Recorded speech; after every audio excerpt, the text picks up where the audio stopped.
तुकाराम महाराज म्हणतात की आपल्याला मनुष्य जीवन मिळालेलं आहे आणि त्या मनुष्य जन्माचं आपण सार्थक करायला पाहिजे, असं या भागातनं काय म्हणतात. काय म्हणतात बघूया. इहलोकीचा हा देह देव इच्छिता ते पाहे, धन्य आम्ही जन्म आलो, दास विठोबाचे झालो. आयुष्याच्या साधने सच्चिदानंद पदवी घेणे, तुका म्हणे पावटणे, करू स्वर्गाची निशाणी.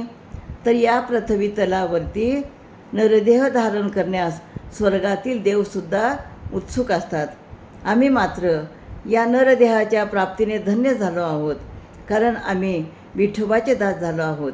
या नरदेहाच्या प्राप्तीने भक्ती करून भक्ती मार्गातील सच्चिदानंद पदवी प्राप्त झाली आहे.